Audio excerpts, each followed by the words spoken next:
this is the worst possible thing that I ever could. I'm just not paying attention. And so this 9-year-old like looks at me with the saddest eyes, most confused, sad eyes ever. Like turns around, like walks back to her parents, and I was like, oh no! I've never told that story before. I don't even know if I've told that. I don't think I've told it in the front office. But now you know that's my crazy fan's first story. Welcome to the Banana Breakdown Podcast. Whether it's player interviews, weekly breakdowns of the games, or post-game live streams, we love to talk about all things Banana Ball. Today we sat down with Drake Toll, the voice of the Party Animals. You may recognize him from iconic moments like this. You just hit a home run off of Roger Clemens. What are you thinking right now? I'm blacking out right now. Swan, what just happened? Swan, that's Roger Clemens. I'm lost for words right now. And this. A child has stood up in the world's slowest race, where children are only allowed to crawl. This baby is taking her first ever steps. And maybe even this. Bloomer! Deep left field! Bryson Bloomer has left the yard! The Party Animals in showdowns have won their first game of their 2025 headline tour! Off a no-doubter from Bryson Bloomer! We talked to him about his journey into Banana Ball, which involved an unconventional interview with Jesse Cole. We talked to him about where he sees Banana Ball going in the future, and he also talked about why the Party Animals are the best team in the sport right now. So we hope you enjoy our interview with Drake Toll. Well, hey Drake, welcome to the show. Thanks for coming on. Absolutely. I've got my Bang in hand, 300 milligrams of caffeine. We'll see if I can knock this out during the entirety of this show. I think I can. There you go. I got my Dr. Pepper, so you have me beat a little bit. So. Yeah, strong. One of you two is not like the other. One of these get-ups is great. I think so. You've nailed this one. We're 1 for 2 here, boys. Yeah, I know. We got to work on him eventually. He'll get there. So first off, we want to kind of ask your story of getting involved with Banana Ball and with the Party Animals. So in a recent Instagram post, you mentioned your first interview with Jesse Cole and how it eventually involved you being shirtless and sipping a beer. So could you tell us a little bit of that story? So the context of it, the week prior I'd interviewed with the AA team. It's the first affiliated team that I'd ever talked to, and I thought, oh my gosh, this is my big break. I'm going to be a broadcaster in professional baseball. And to be honest with you, I'd always promised myself I would never work in baseball. I'm just not a baseball guy through and through. You could ask Talevsky, every member of the 98 Braves, the 96 Braves, the 07 Braves, he can name them. I can't do that. I don't have that superpower. So I was like, well, I guess if it's minor league ball, it's cool. So I sit down and I interview this guy genuinely a week before I met Jesse. I showed up in a very tasteful vest and a nice, one of those classy, rowback hoodies that you would wear. They're like, okay, this guy's dressed like a AA broadcaster. And so I get to the end of the interview and it's like, listen, this is not me trying to be a D-bag. this is my first interview with a professional organization. What can I do to help improve my resume? What can I do to improve my interview skills? What can I genuinely asked from a humble spot of, hey, how do I get better? And his response was, well, first, you didn't wear a suit today. We don't see you as someone we were going to seriously consider because of how you don't seriously consider us. And I was like, oh, well, that's not someone I ever want to work for. So when I found out a couple days later, hey, you're meeting with Jesse this week, I thought, to stick it to that guy, Jesse obviously had no idea. I was like, I'm going to wear a suit. To the worst interview you could ever wear a suit to, I'm going to wear a suit. So I did. I'm sitting in my hometown bedroom in Valonia, Arkansas, home for Thanksgiving. I'm in this full suit, tie and everything. Open the Zoom call, and he's very formal. Like, Drake, good to meet you. We're very excited about this. And then I cut my camera off, and I say, no, Wi-Fi, is that true?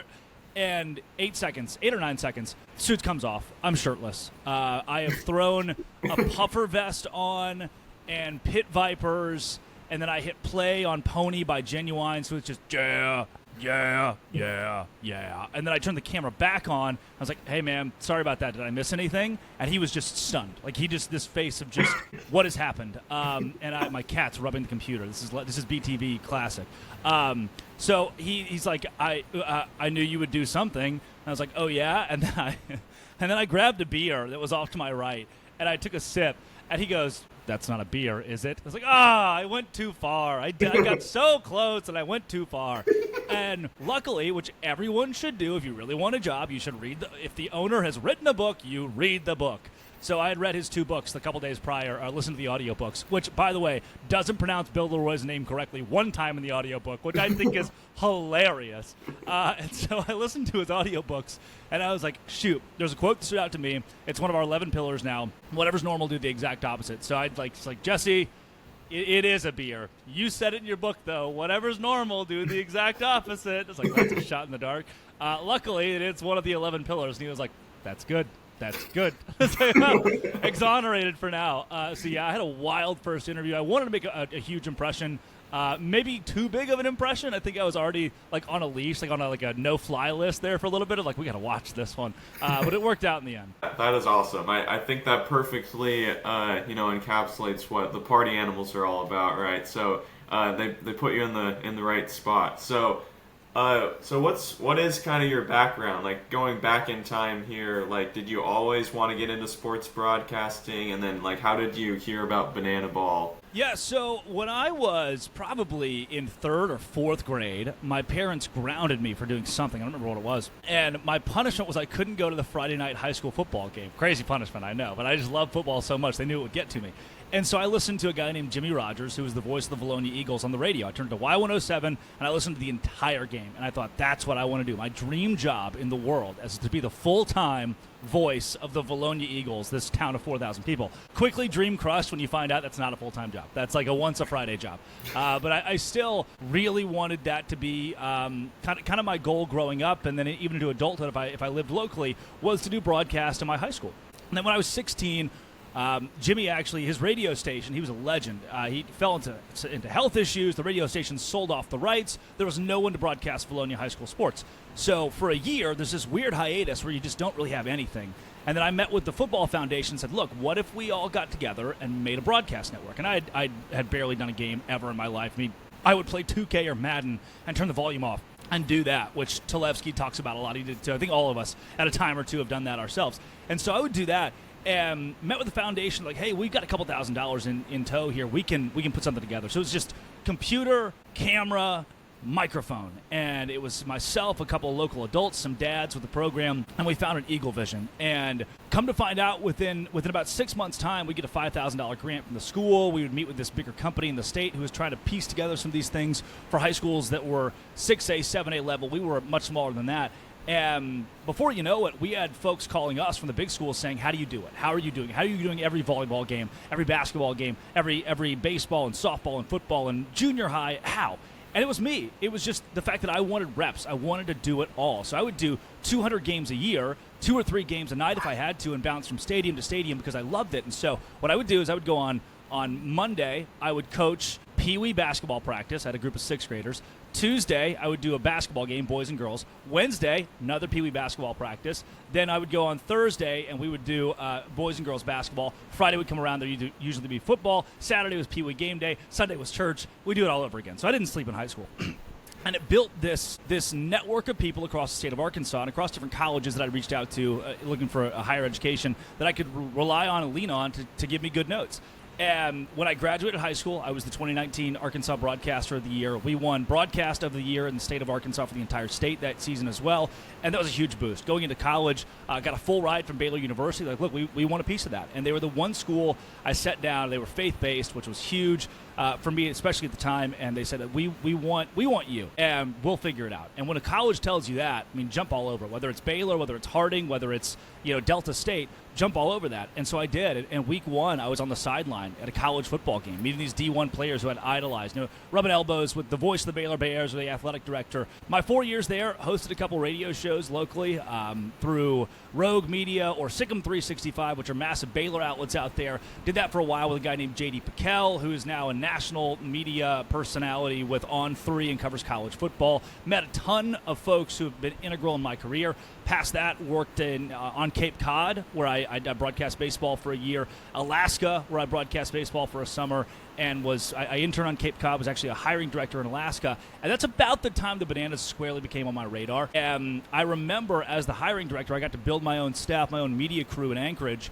And I still have the screenshot of the text. I said, we want to be the Savannah Bananas of the Alaska Baseball League. Let's just do things differently. From a graphic standpoint to a broadcast standpoint, let's be outside of the box and push the envelope. I want weekly the commissioner of the league to DM us, to email us, to text us and say, stop doing this. Because if we're doing that, I think we're doing something right in traditional baseball where these stadiums are half full and people aren't really watching. And that was the same way. I was the same way on Cape Cod. I was the same way through college doing high school football in China Spring High School in Texas, home of the now 3-time state champion, where I got to be in the broadcast booth at Dallas Cowboys Stadium and have a couple rings to show for it. In all of those, my goal was to bring this kind of banana ball style, this loose, fun, fans-first style to what I did. So that's what was put on my radar. And post-college, got a job at ESPN Central Texas hosting the Drake Toll Show. Narcissistic? I know. I didn't name it. But I did that every day during the lunch hour. And about 2 or 3 months in, I knew I was bored and just couldn't keep going to the same office every day. And that's when John Chalesnik of STAA, which is Sportcaster Talent Agency of America, called and said, hey, there's an opening with the Savannah Bananas. I think you're perfect for it. Submitted a 2-minute demo reel where I was broadcasting over a game, and he called back and said, it's you. We're going to recommend you for the job. Within 48 hours, Jesse had reached out. The rest is history. That's incredible. Yeah. That's a crazy. It's a lot. I haven't slept since I was like 15. Yeah, that's awesome.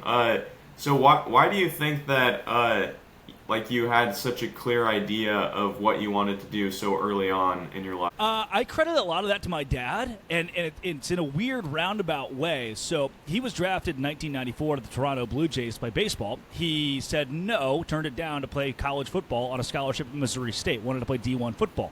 And so when I was growing up, I was the second coming of Philip Toll. Like, this kid's going to be... He's the LeBron James of Arkansas sports. I was going to be a stud. And I remember vividly, 8th grade, first day of junior high football practice, Tommy Stevens is my head coach. He had played college football. He actually gone to the same college at the time that my dad was playing college football, and idolized him. Was like, wow, I get to coach this guy's son. Like, shaking when he would shake my dad's hand. And we show up to practice number 1. He's reading down the roster list, and he gets to my name, and he goes, Drake Toll. I said, here. And he goes, son, stand up. I stood up, and he looks at the team, and he goes, this guy's father is the best football player I've ever seen with my own 2 eyes. It makes this whole, I think they clapped for me or something. Like this, just secondhand, wow, thanks, guys. We get to the end of that first practice. He grabs the, arm around my shoulders, looks me in the eyes and goes, you're sure you're his son, right? He's not like your uncle or something? I was like, oh, that's not good. That's really not good. Quick realization, I wasn't very good at sports. I was just run-of-the-mill, middle of the pack at a small school in Arkansas. Kind of same way in baseball. And I credit my high school baseball coach with a lot of my development, but kind of my sophomore year, he's like, look, let's not kid ourselves here. You've got a lot of talents in a lot of areas, and baseball is kind of not one of them. And I was like, coach, I'm throwing 73 from the right side. I'm feeling good. I'm getting better. And that was the end of my athletic career. And because my dad was so good, that foundation was built, and I couldn't really meet that. It was like, shoot, if I've got to find something different, I knew pretty quickly, 8th, 9th, 10th grade, I want to stay in sports. I want to be in sports. I want to be an entertainer. I want to be in front of people. And the best way to do that was through broadcast. And so I weighed for a while. Do I want to be a coach? Do I want to, be an agent? And at the end of the day, it was just sports broadcast. So I knew pretty quickly that because my athletic ability wasn't there, I could live the life of an athlete, be around them, really just soak in sports through podcasting, broadcasting, writing, and the like. That's awesome. And yeah, so with the broadcasting for the Party Animals, it's definitely a little bit different from other sports. You do the sideline reporting for the home games for the Bananas, and then you're in the booth for the Party Animals game.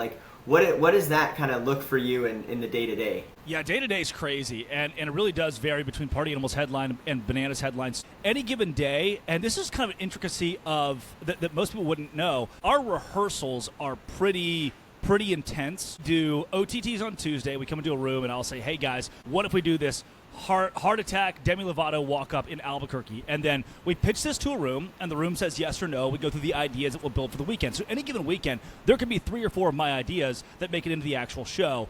Or there could be 0. Or it could be, hey, you did your best, but we thought everybody else had better ideas this week, which is natural in a room of very talented people. And so for me, a game day might be, hey, we need you here at 9 o'clock because while we test audio for the stadium, we need to run your mic for your pregame trivia. We need to run your mic for the pre-party live or before the peel or whatever it is. And then we need you to help build out what this Jake Skoll walk-up is going to be and what this Reese Hampton walk-up is going to be and what this run celly is and what this 622 and the hit by pitch. And so really during the Party Animals headline tour, I'm at the facility as much as possible so that I can help with the entertainment staff. Avery Hughes did a really good job of directing the Party Animals shows, and she is now on maternity leave, so we've had a lot of folks that have stepped in to help fulfill that role, which she is now replaced by 3 or 4 people doing the job of one because she was just that good. So for me, it's show up to the stadium and now look Jake Skoll in the eyes and say, okay, Teenage Dirtbag, did you learn the words? We gave it to you 3 days ago. Sing the song to me. Like, we were in Louisville. I'm in the urinal in the locker room, and he pulls up the urinal to my right and goes, her name is Noelle. And the duration of both of us peeing, he's just singing Teenage Dirtbag to prove to me that he knows the words.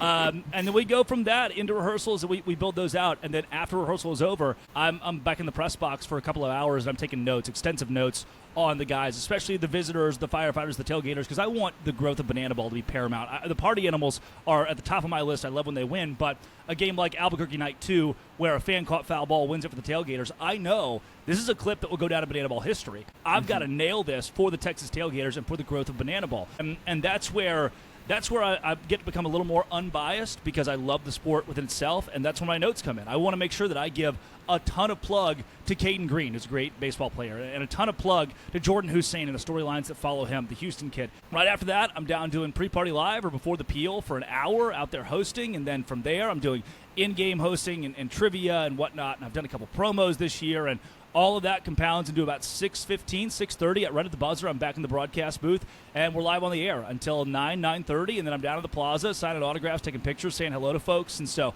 my day starts at usually 9 or 10 a.m., and I don't get out of there most nights until 12:30, 1 o'clock, but I'm definitely not alone in that category. That's incredible. I mean, the amount of work that you and everyone else puts in to these games is incredible, so thank you for that.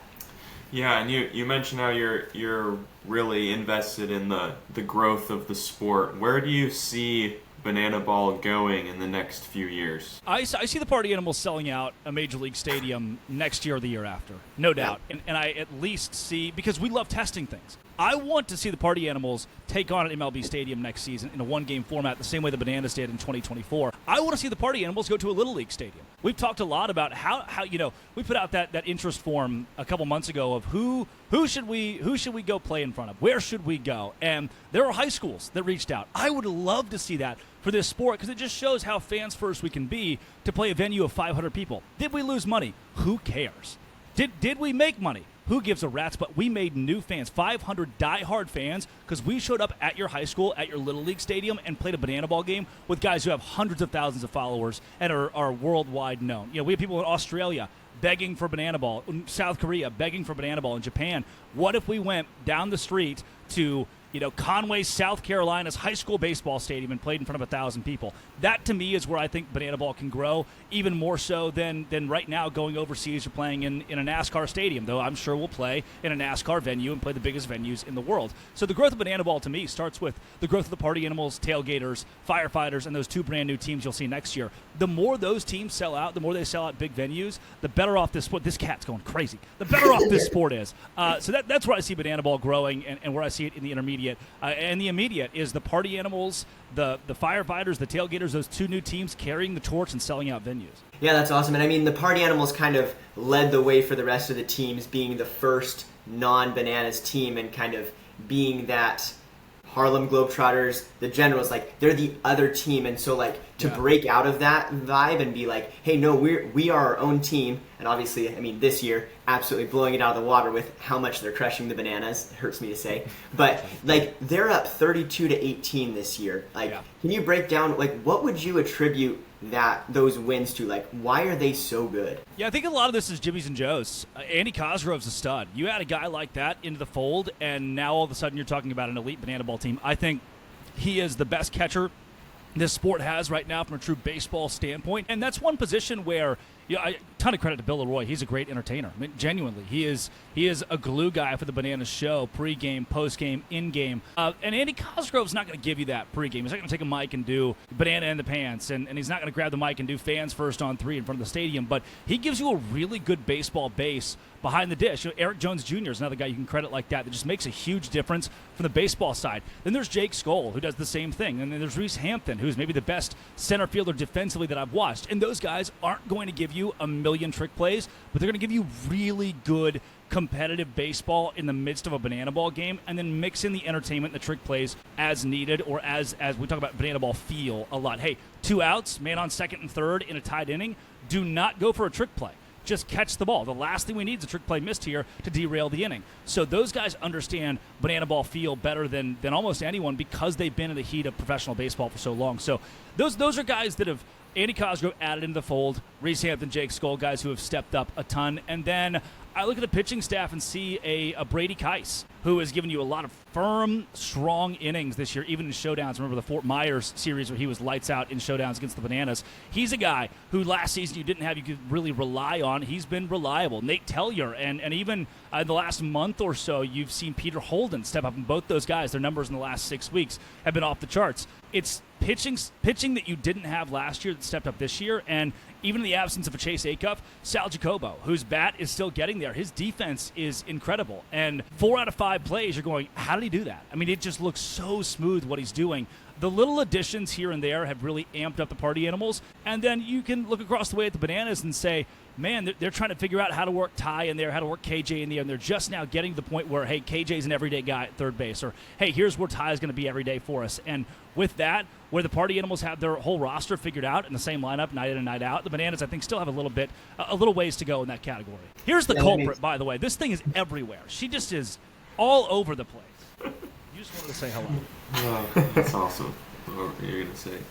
Well, yeah, I mean, that's something that we've seen as well, like with the firefighters struggling this year with some of that. Their lineup is changing every night. So you're totally right. Just having a set lineup and having those studs definitely helps out. Easily. Yeah. Let's see. So next year, there's going to be 2 more teams, and instead of it having an exhibition feel, there's going to be a real season.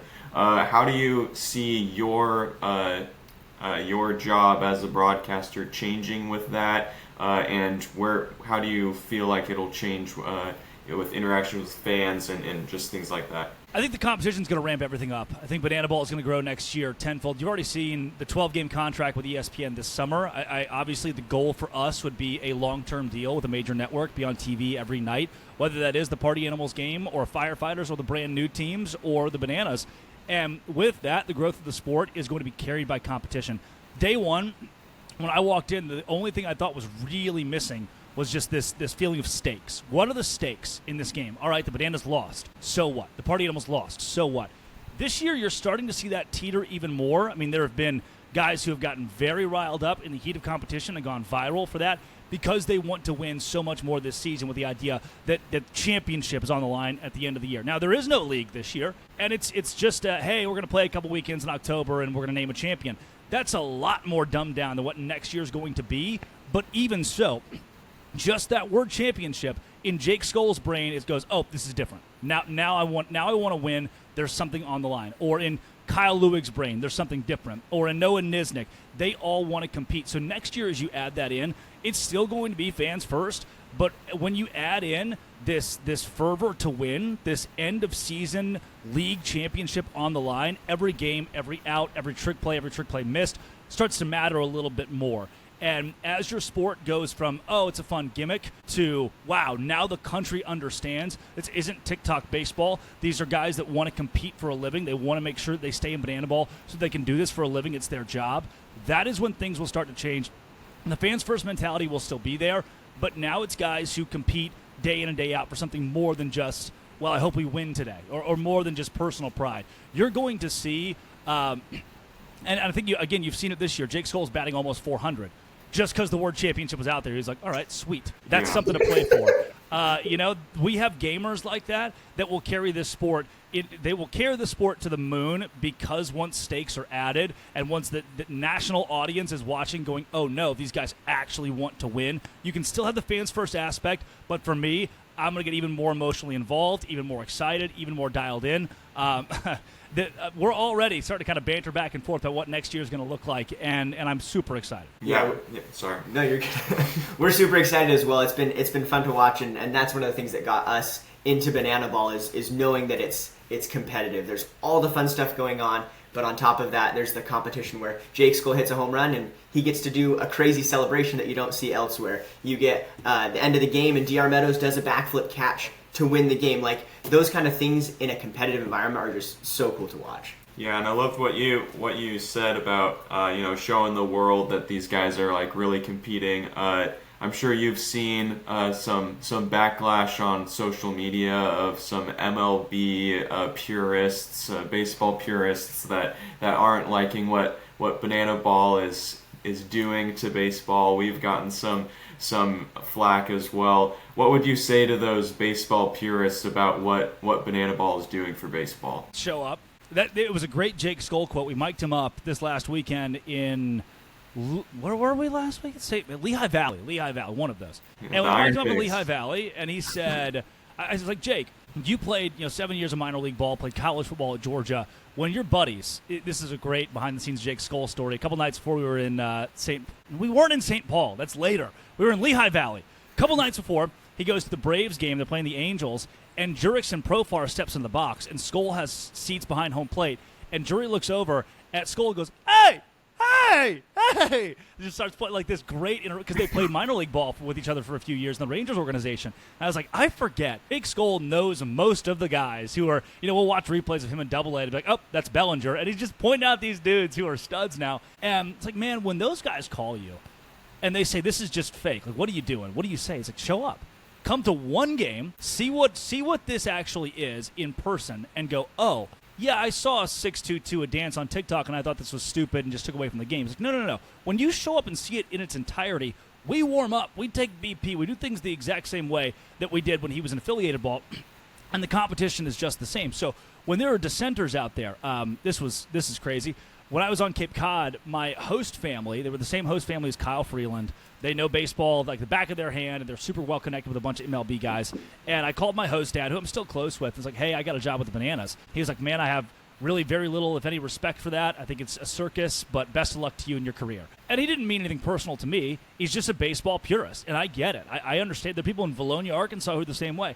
And so we went to Fenway. I was like, hey, let me get you tickets. Just come see it. And he's like, man, obviously it'll never replace baseball for me, but I'm blown away. This is truly something spectacular. And so that changes a lot of people's minds when they see it in person. And I know a lot of my college friends who still don't get it. Like, this guy, they're CPA in Dallas, and I'm singing and dancing in a fur coat. They'll never really understand it. But the second they see it live, they're like, wow, I didn't know it was like that. And so that's my message to those who are all over the comment section of TikTok or Instagram or Twitter or anything is the second you walk in the stadium, you're like, shoot, maybe I hate that I love it, but I think I kind of love it. And everybody that I've talked to feels the same way. Yeah, when we went to we got to go to the game in Anaheim between the Bananas and the Firefighters, and there was a group of people that were sitting right next to me that at the beginning of the game, they were just, making fun of it the whole time. Like, I didn't really just, they were making fun of it. But then as the game went on, they would turn to me and Brandon and like ask, like, why is that happening? Like, what are the rules here? Yeah. Like, and I'm explaining the rules and explaining why things, and you could just see, like, slowly over time it started to click in their head of like how this is different and why it would be entertaining, and like it was cool to see like their perception of it really change as they went along. No doubt. Yeah, it's my buddies the same way. They'll show up, and I had a bunch that were from Cape Cod that went to the game in Boston last year, like, you're desecrating a beautiful, wonderful mecca of baseball. And I was like, no, just watch, just see. And even the Boston crew, those guys, Alex Cora came out when we were in Fort Myers and walked to the Red Sox practice with a Banana Band playing behind him, had walk-up music into the Red Sox practice. That kind of stuff, and those people, the Roger Clemens of the world, the Jeremy Guthries, who show up and prove, like, hey, this is actually really cool, and we, the former big league guys, love it. Jonathan Papelbon's another one. Johnny Gomes. Those guys help carry this game further than anything else. Yeah, for sure. And I mean, bringing that up, the MLB players that have come, the cool fields like Fenway you've been to, what's your like top thing you've been able to experience with Banana Ball and the Party Animals? I would say, and so it's so weird. Everything that we do in stadium is by virtue of what we do work, right? So you're giving your all. This is a passionate, emotional, raining day of awesome stuff. But at the same time, to peel the curtain back a bit from a staff standpoint to a player standpoint, you get to around mid-July and you think, oof, oh, I could use a little vacation here, but I could use an all-star break. Luckily this year they've built in an off weekend for the staff, 2 off weekends, one early and one late in the year. But it could be walking into Houston for the first time and this place is sold out, or seeing Jason Swan take Roger Clemens' yard, or meeting Will Clark at LSU last year, or winning the MLB series in Miami last season, or coming into this year and taking big Major League Stadium wins like Atlanta, where the Savannah Bananas wanted to win so bad, or beating up the Bananas in a couple of football stadiums in those moments. But genuinely, I think it's riding in a hot air balloon above New Mexico, or being on a jet ski on Lake Tahoe, or getting to go to a local brewery who says, hey, bring your entire organization. We're going to treat you guys to free beers and give you a craft taste tonight. That's the stuff. When I'm sitting with Ian Schrift or Caitlin Scott or Zach Bro or Yvonne Trezak or Biko or Josh or Brett Loftus, those guys, when I'm sitting with them, we're in street clothes and no one knows who we are, and we can just go sit and be at the beach. And it's that stuff, man. It's the relationships. They say, you are the average, the mean of the 5 people you're closest to. If that's the case, and my 5 people are our players and staff, that's an insane average to land in. And so getting to learn from them and feed into them and be in those meetings and go out, we'll do, let's go out to a couple of bars out on the islands, out on Tybee tonight. And it'll be us 5 or 6 in the staff. Those are some of the coolest moments Banana Ball has brought me because the people here are so special. So yeah, the game stuff is great, but you're in the trenches in that moment when you can take off and just be like, hey, let's go ride a jet ski together. That is irreplaceable. Let's go play blackjack at this random casino in Reno. That stuff's irreplaceable. Incredible. Yeah, definitely people is one of the best things. That was something we saw when we just went to the games. It was like all the stuff was fun, but like just meeting the people and their fandom was really awesome to see. So that's good to hear. Yeah, and then kind of going off of this, those are your favorite experiences, but while you're there in the games, do you have a favorite fans first moment that you were able to participate in, or maybe you saw a player do that kind of comes to the top of your head? Yeah, man. So I've been a part of a few, and I'll tell myself here a little bit. This was the craziest one where I was like, oh no, I've done it. So there's a game, and we're in an MLB stadium, and I'm just kind of frazzled and signing 15 different autographs. And I was like, here you go, bro. And this kid, I'm not looking at, I don't. And people know this, it's one of my fun facts. I close my eyes almost constantly. Anytime I'm talking, having a conversation, I wear the Pit Viper so I can just close my eyes and conserve energy. It's the way that I do it. It's like my eyes are half closed, I'm not paying attention. I'm like, here you go, dude, here you go, bro, something. And this kid goes, not a bro. And I was like, yeah, whatever. I was like, yeah, you are. Something along those lines of I don't even know what I was thinking in my brain. And I look up, and it's this cute 9-year-old girl. And I was like, did I just change the trajectory of this child's life by being you're a dude? I was like, this is the worst possible thing that I ever could. I just not paying attention. And so this 9-year-old looks at me with the saddest eyes, most confused, sad eyes ever. Turns around, walks back to her parents, and I was like, oh no. It's I stop autographs entirely. And I was section 123. I line it up, row 9, middle. And I go into the bowels of the stadium. I grab a ball. I grab a hat. I grab everything I can grab. Everyone, sign. And they all start signing this stuff. So I have all the guys sign it. Grounds crew, umpires, everyone, please. Loaded it up. I go into the middle, not in the concourse. I'm inside the locker room and these little hallways they have in these MLB stadiums. Take an elevator up that I think's the right elevator. It's not. I have to sprint around the stadium. Now I'm actually on the concourse amongst all the fans who are picture, please, wait, stop, hello. And they have no idea who I am. They just see fur coat and they're must take picture. Yeah. And so I find the section. I sprint down, find row 9, and she's in her mom's arms. And I'm ugh, I'm fired. This is going to make national news. This is not good. So I sprint over and I was listen to her mom. I was I'm so sorry. Kind of here's the gist of what just happened. I didn't mean to confuse or make your child upset or to say that she was a little boy. I wasn't paying any attention. On behalf of our entire organization, I just want to apologize. And I've never told this story publicly, by the way. This is crazy I'm even telling it. It's so embarrassing. But I gave her all this merch, all this signed stuff, and the biggest hug. I gave her, I forgot. I gave her my only pair of sunglasses that I had. I sprint through the locker room and I was someone, anyone, Pit Vipers. And Jake Skoll tosses me a pair, and I put his on and take mine off and give her the ones that I have that say Party On or Animals on it. Give her those, and she wears them the rest of the night.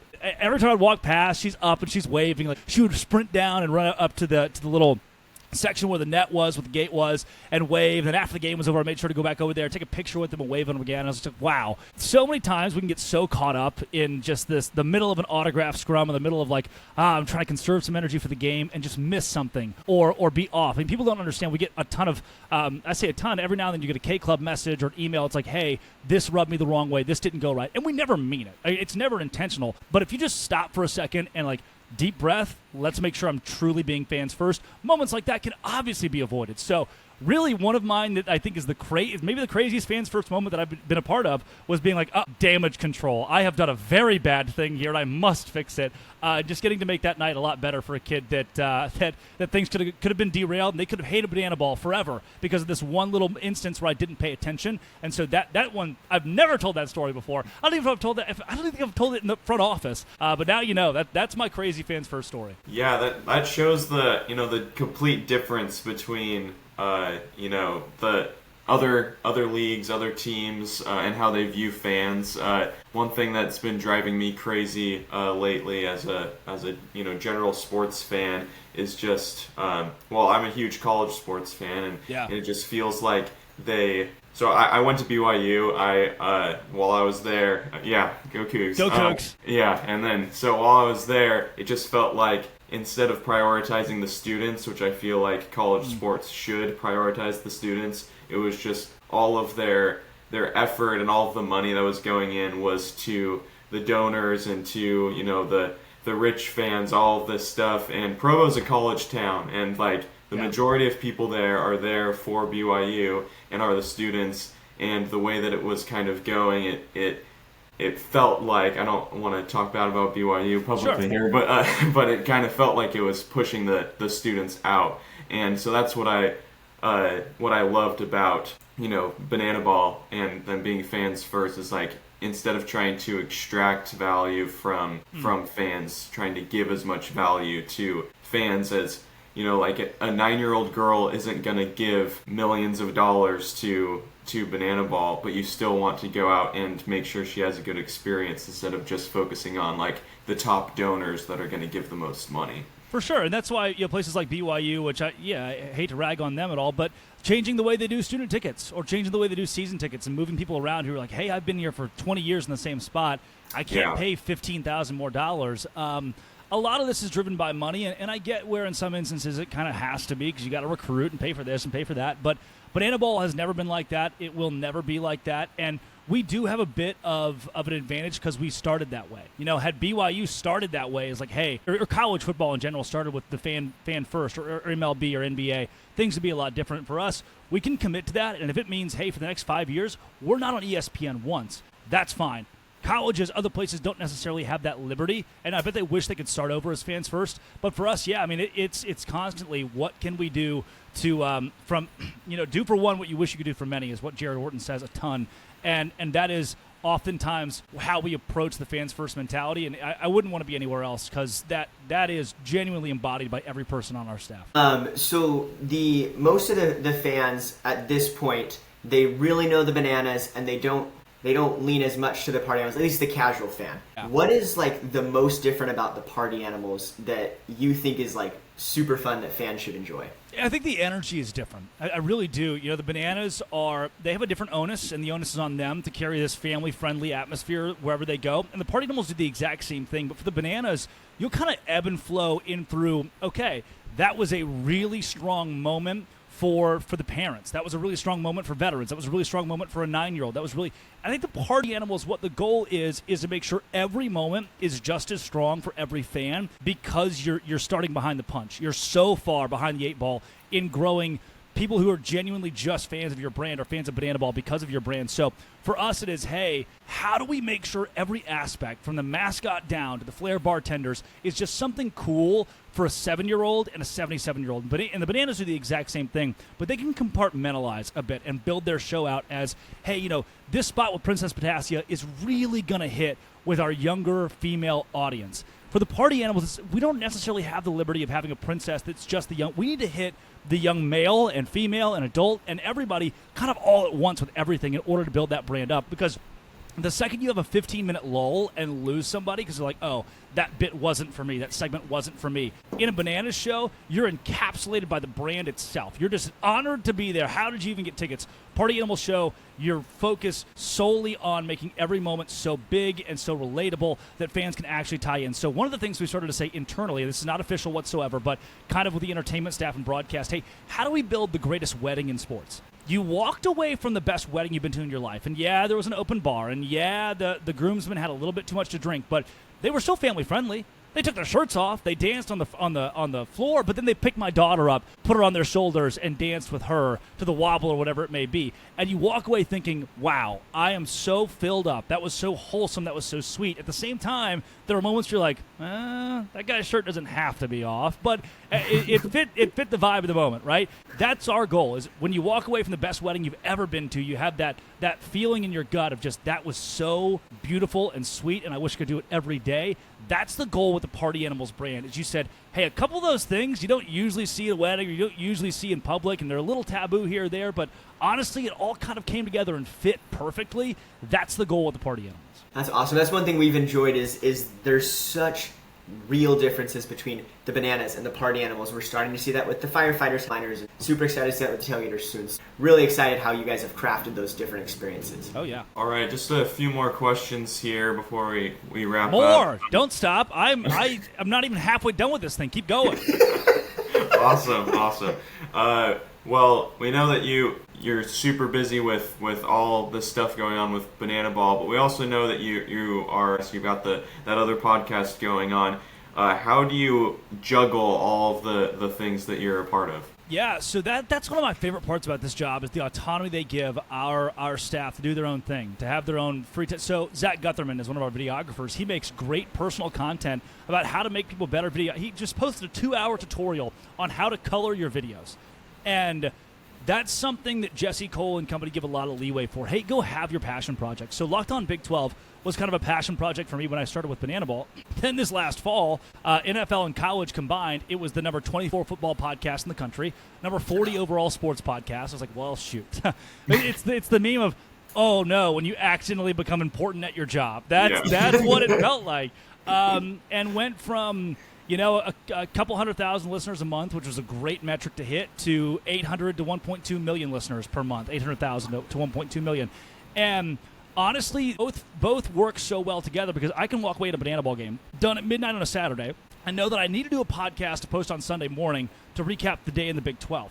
But that's fun for me. This is a break from Banana Ball. I get to sit down and just talk about sports and have a different audience and do things on my own. And I don't have really a boss that's tying me down to this or that, or there's not a support staff. I can just create on my own and see where it goes and see if people love it. And then the second that I'm bogged down by that, I'm in an MLB stadium with 41,000 people getting to release my inhibitions and sing and dance and do Banana Ball. And there's some crossover in the audiences, but by and large, most people who listen to that podcast don't know I'm with Banana Ball. Most people who watch me in Banana Ball don't know that I have a podcast. And the more that I can keep those two lives separate, the easier it is for me to find fulfillment in both of those and find almost a vacation or an escape from the other. Not to say I usually need a vacation from Banana Ball or vacation from talking about sports on a podcast, but it's always good to differentiate not just your portfolio, but your time. To have a project. I have coworkers that paint. They love to paint. They love to play guitar. They sing in bars. They go host trivia on a Tuesday night. My version of that is hosting the Locked On Big 12 podcast, and somehow or another in the last year and a half or so, people actually started watching it, and now I have to take it really seriously, which I do love. Well, I'm the strange mix then. Yeah, there's like 7 of you out there that know both of them, and I love it. I watch Banana Ball and the Locked On Big 12 podcast. That's funny. I love it. Yeah, that was literally like background when I was telling Sammy about Banana Ball. He's like, "Oh yeah, I listen to the Party Animals sideline guy. Like, yeah, I listen to his podcast all the time." Yeah, there it is. I had a guy. We were in Atlanta, and he's just screaming, "Drake, Drake, Drake's in VIB," and I was like, I like this guy. I'm gonna go. I went and sat with him. I was just like, walk through the stadium, sit down, had a half hour. I was like, "What's up, man?" And he goes, "I love your podcast." I was like, "Wow." I'm in a fur coat and a romper, and that's the first words out of your mouth, or "I love your podcast." Like, I like this guy. I love when there's some crossover in there. That's awesome. I guess so. One of the things that you've been able to do recently is you have been doing the headline tour for the Party Animals, and you've been in the booth a lot of times by yourself, and then you've been with Brett Helton or Brett Loftus from the Tailgaters, like, what's your ideal in the broadcast booth? Do you like being on your own, or do you like having someone for color commentary? Oh, dude, I love having somebody up there to bounce ideas off of. It's awesome, right? And both Bretts actually give you something very distinctly different, and I think also entertaining. When I'm alone, easy for me to get in trouble, man. I say some stuff that's off the wall. And when I'm with somebody else, it's kind of the same way. But it works in, like I said, distinct different ways. For Helton, he comes up there and he'll go 2-2, change up, away. Get him chasing. He's got this mind for banana ball, this mind of a pitching coach, of like this general manager of where he would go next in the game to help put either team in a best spot to win. And that's great. And he's got great one-liners and energy. And then Brett Loftus comes up there, and it's just the embodiment of what the Texas Tailgaters are. And again, these one-liners that he'll spit off are just this Texas twang and flair that he'll give you. By the way, just not from Texas. I mean, like squarely from South Carolina or North Carolina, one of the two. But he fits the bill so well. And so having either of those guys up there, man, I would say, and that first night we had Brett in the booth. Originally, it was going to be third through the sixth inning, and I was like, man, I really hate when I do play-by-play or broadcast, I want to paint the full picture. I don't want to stop in the middle and change something and then change it back. I really want that first and ninth inning to sound the exact same. I want continuity. And so we're like, you know what? Fine, we'll test it. Brett in the booth for the full 9. And it was so good. It was so natural. He's such a pro. They were like, stick him in there for the second night, too. And for me, Biko's the same way. Biko and Josh are so good at this. I am not... man, it's cool when Banana Ball posts a video on social media and it gets 10 million views. It's my voice over it because so-and-so did a trick play. That's awesome. But I love when it's the party animals. When Marcos Castillo does a tornado catch, it gets 10 million views. It's my voice. I have this continuity thing in my brain of like, it should be Brett Loftus. It should be Brett. As we grow these brands, let's grow the personalities, entertainers around them. So having him in the booth, this happened twice last weekend in Lehigh Valley, is Travis Moneo hits a home run.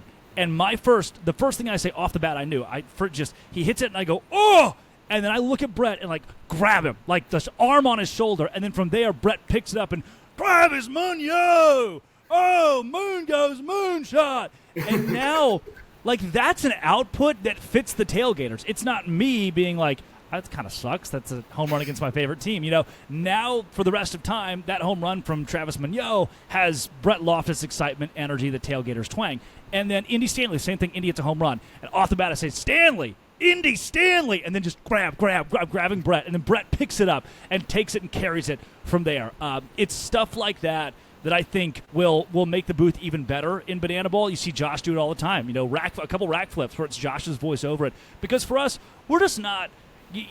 there's some play-by-play guys can be kind of weird about that stuff. For me, it's like, man, that's a call that belongs in the just history book of Banana Ball, and I want the voice of that team to be the voice on that call. It doesn't have to be me. It should be Brett Loftus. It could be Josh. It could be Zach. Any of those guys. That's kind of my approach. I would love to have Brett in the booth the full 9 innings the rest of the year. It's always fun by myself because I can paint a picture on my own, but also, man, it gets boring. I'm just talking alone into the void. I love having somebody else up there to lean on. That's awesome. Yeah, when I saw Brett Loftus up there, I thought the same thing of just like, I love having both in the booth. It feels nice to have both teams have their vibe up there. So, yeah, really, I like that background of it. Thank you.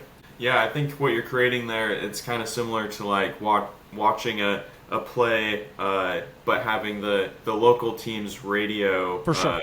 I love watching that. Like you watch the kick six with the Auburn's kick six against Alabama, and that play is so much better when you have Auburn's radio guy over it instead of just ESPN's play-by-play guy. I mean, obviously those guys do a great job as well, but it's just a completely different feel when I would rather listen to Greg Wrubell with BYU than just an ESPN guy, and so I love what you're doing there. It's like you're creating that like hometown feel where it's you're connecting with you want to hear your favorite team's guy say go with the highlight. Yeah. Oh, by the way, Greg Wrubell, salt of the earth. I was with him again this week. That dude has been so good to me. We've connected.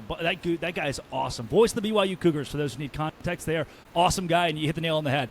That's the dude that you want on the legendary plays representing your team every time. And if that's Brett Loftus or Biko or Josh or Zach, I think I'm all for it. It should not be me in those moments. I have no of all of the narcissistic bones in my body, that is not one of them.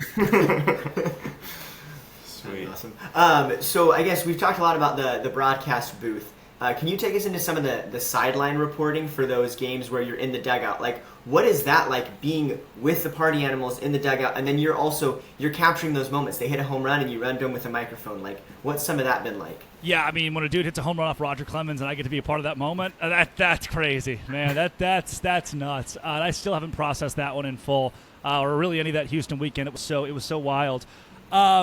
More than anything, it's getting to be with Dalton Ponce for 9 innings, or Brett Helton for 9 innings, or Garrett Delano, or Jake Lialios, or guys who I would consider to be friends of mine now, and talking about the intricacies of the game, and kind of the way that, man, it's the rapport you get to build when you go from broadcaster to a part of the team. I've got this necklace on that's got a little Party Animals emblem on the end of it, and Jake Skoll, kind of middle of the season last year, was like, hey, man, I want to give you this. Like, you're one of us. So that relationship, you can't build that from the booth. You build that being on the field, being in those conversations. Then I'm even more excited when my guy Jake Skoll hits a home run, or my guy Reese Hampton hits a home run, or they feel comfortable to come to me and say, hey, could we tweak this walk up a little bit? Could we tweak this? Could we get this on broadcast? They feel comfortable to do that. I get texts all the time from the guys being like, hey, can we change this? Hey, didn't like this. Hey, can we notes? And I love that they feel comfortable enough to confide in me for that stuff, and a big piece of that is being in the dugout with those guys for their biggest moments. And, man, there are also times where that report comes in handy, and I know I've talked forever, but I'm going to keep talking. We're in a rehearsal a couple weeks ago. We're in Savannah. It's 163 degrees on the turf. The turf is super hot. We're rehearsing for Lehigh Valley, and one of the walk-ups is Noah Fisher, MGK. So he's got the Machine Gun Kelly walk-up, and all the guys are supposed to be instruments themselves. A couple of them are going to be drum sets, and they have to, like, sit down or do butt bongos or put their head or their hands on the turf. Now, we know Lehigh Valley's not going to be hot.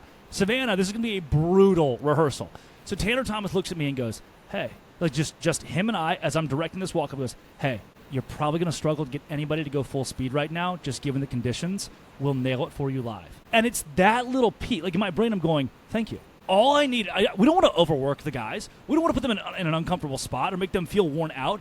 All it took was him to have the idea, like, hey, we've got rapport that he's not going to blow up, not going to get, this isn't going to cause any issues. He can just simply say to me, hey, it's going to be tough. This is going to be a really hard spot to put our guys in right now. Let's take it 50%, and then we'll nail it when we rehearse it this weekend.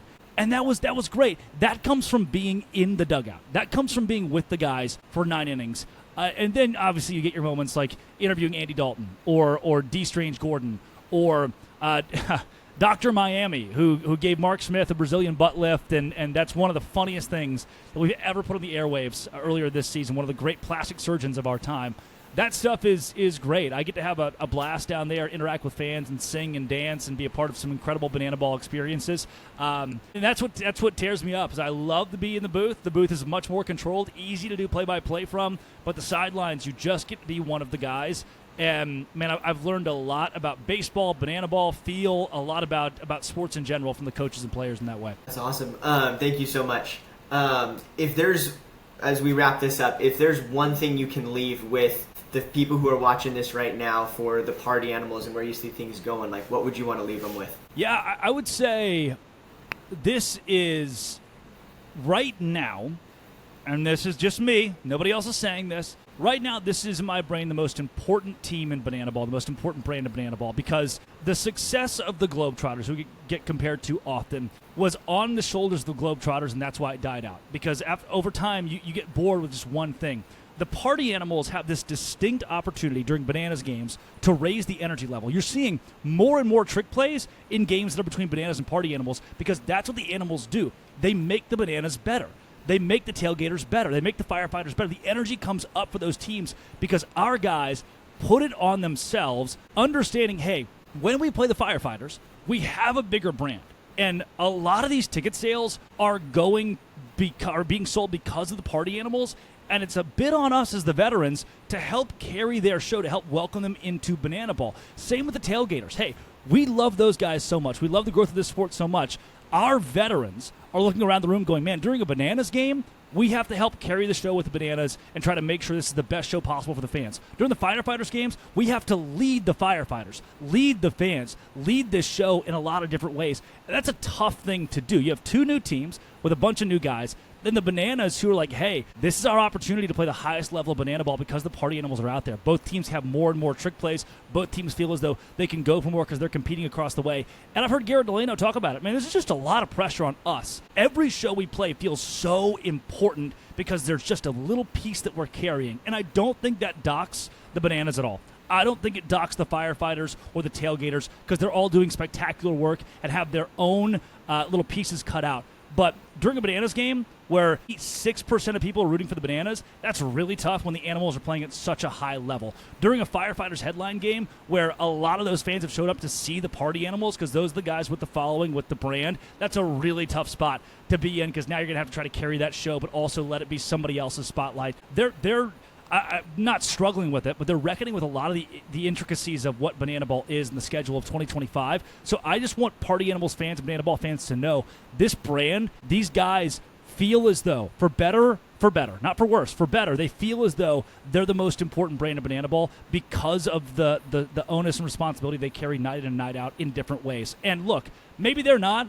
Maybe that's all BS. Maybe the firefighter's the most important brand at the end of the day. But the more the party animals think in that way and have that level of maturity to say, hey, we want to make sure every show is great because we were there to help carry it or we were there to help facilitate it or to help compete with the Bananas, the longer you have that mentality, I think the more the sport grows. And so that's where I think Banana Ball fans should look at the party animals and say, hey, look, they're not just the silly guys who are really good and dance their shirts off.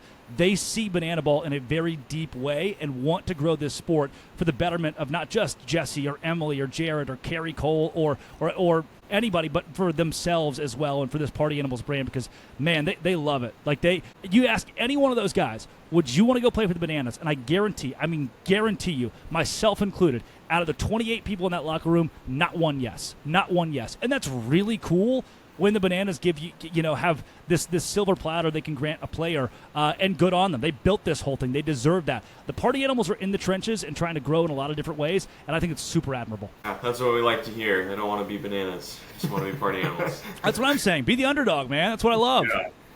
Awesome. Well, thank you so much for the time, and really appreciate it. Yeah. Anything else, Brandon? No, that's everything. Thank you so much for coming on the podcast. We appreciate it. I've said it online before. I'll say it again. Everybody in the front office, the second you guys did your first episode, we're like, oh, wow, we like these guys. So everything you post, we're all watching from players to front office. It's just cool to have. Like, you're the only radio station that's talking about Banana Ball. You're the only podcast talking about Banana Ball week in and week out. And I know what it's like. I know it's a grind. I know it's hard to find time and get together and do it. It takes away from your families and it takes away from your free time. But this is something that an organization with cumulative 40 million followers is all over. Like, we all take time to watch the stuff you guys do because it's really quality work and it helps carry our sport. And so even the days where it kind of sucks, you're a little bit tired, keep doing it because this is something we all love watching. Thank you so much. That means a lot. Yeah, seriously. That means a lot. Thank you. Yeah, no doubt. All right. Go Party Animals.